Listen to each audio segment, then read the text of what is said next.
Welcome to Mentally Healthy. We're so glad you're here. Let's take a moment to relax and breathe. Today, we're going to learn and explore 10 things to know about the psychology of social media.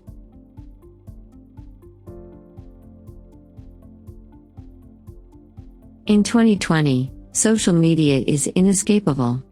We can access it at all times from a small device that is pretty much always in our back pocket. It's safe to say that everyone uses some form of social media. It is nice to stay connected. It is nice to stay in the know.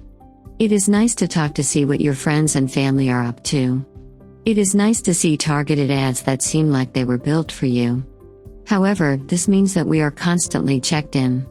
This can have a serious effect on our inner psychology. There are pros to social media, but there are also many cons. Let's talk about both. Here are 10 things to know about the psychology of social media. If you're ready, let's get started. Number 1. Social media can keep us connected and present. For people who live far away from people they care about, social media can help you stay connected. Knowing what someone is doing, how they're spending their time, and who they're with, can help us feel closer. Without social media, it's easy to feel like you're missing out. Social media allows us to see a graduation in real time. It lets us interact with a significant other while they're away at work.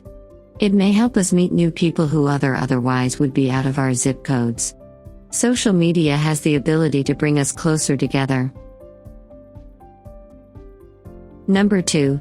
Social media turns on receptors in our brains.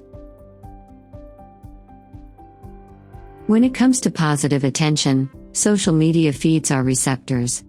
It's no surprise that our brains love rewards, but social media quite literally feeds the brain those rewards.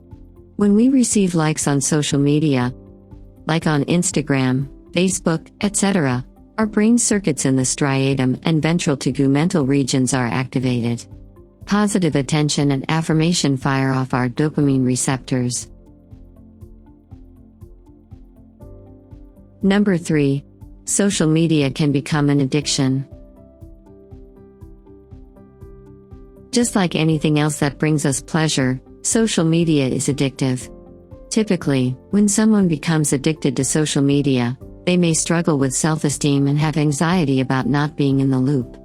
The link between social media and self-esteem goes hand in hand with the point above.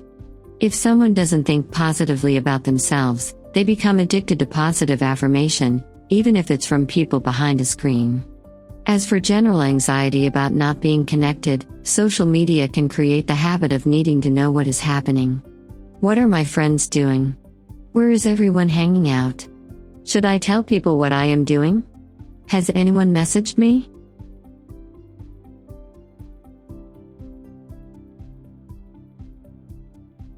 Number 4.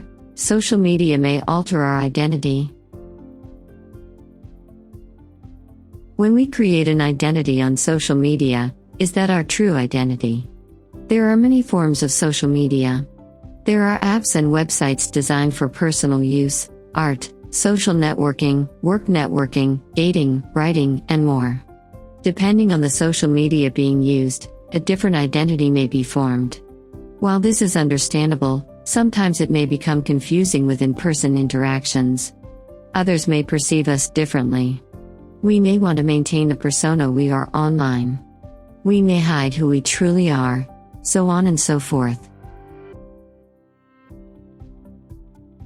Number 5. Social media platforms may make us compare ourselves to others. In our current society, it is difficult to not compare ourselves to the people we see on social media. We see people traveling around the world, effortlessly posing with their 6 children, and not sweating at a music festival. But what we don't consider is the fact that a travel photo may be from 6 months ago. Their children were probably screaming bloody murder 5 seconds prior, and Photoshop is the work of God. While these may not be inauthentic, it's not fair to say that there is not a purposeful filter on top of any social media post. Psychologically speaking, this has the ability to affect us mentally on many levels. Number 6. We may feel a psychological motivation to post. At a certain point, social media may feel like another box you need to check. You may feel this psychological motivation to post, which at times may feel out of your control. This may be because social media checks boxes that satisfy our brains when we feel certain things are lacking. When we feel like we need to fill a void, many people turn to social media. It can satisfy our physiological needs by knowing that we are making our friends and family happy. It may make us feel loved and as if we belong. There is a level of social acceptance that comes from social media posting. Similarly, self-esteem can be fulfilled through social media affirmations. Social media may also provide a place to be applauded for your work. For example, graduation, a new job, or a new home. Number 7. Mental health support is at your fingertips. There are many positive sides to social media. While our mental health can be at risk for certain aspects of it, it can also be very helpful. Social media can make the world smaller. We can talk to and see the lives of people from all over the planet. This can bring people together that otherwise never would have met. This can be in regards to friendships, love interests, people who work similar jobs, and more. These platforms can also open up mental, body positive, and health conscious groups. Being able to see a world outside of the one right in front of you may help you think about life differently and expand your horizons. Number 8. Social media may be why you're not sleeping. Similar to television and other forms of entertainment, social media late at night may keep our brains alert too late at night. Because of this, social media can affect our sleeping habits. Using social media when you should be allowing your brain to wind down may cause a poor night's sleep. We all know that a lack of sleep can have a long list of psychological effects on us on a daily.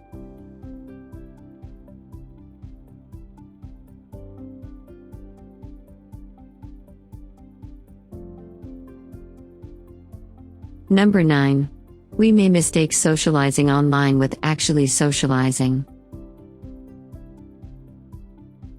The line between the internet and real life can be blurry. This may be especially common for people who lack social experiences in general. When someone turns to social media for outside interactions and/or for feeling less alone, it can be difficult to realize that it is not the same as in-person interaction. People who use social media for work may also be in this category. When someone spends a lot of time on the internet for work, they can feel like their days were filled with interactions. But like we said, this is not the same. This has the possibility of leading to feeling isolated, even though you felt like you were doing the opposite. Number 10. Social media opens opportunities for happiness.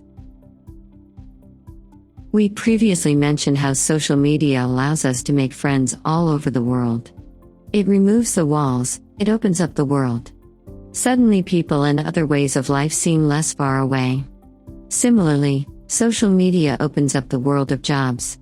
Not only do the platforms allow us to be accessible to people hiring or looking for a product, it also shows us the many different forms of income that are possible. While this doesn't necessarily seem like a psychological link, it is.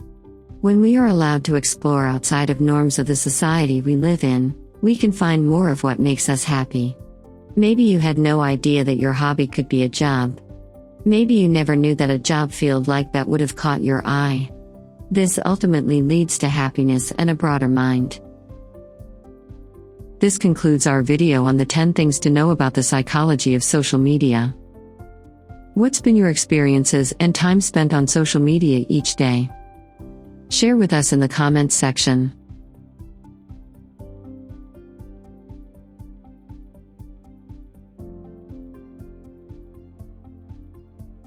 Well, that's all for today. Thanks so much for joining us at Mentally Healthy. If you've enjoyed our video, please like it and consider subscribing to our channel, as we have lots of great new content in store for you. Subscribing, liking, and clicking the notification bell keeps you connected to us, and truly helps our channel grow. Here's a few other great videos from our channel you can visit right now. Until next time, stay mentally healthy.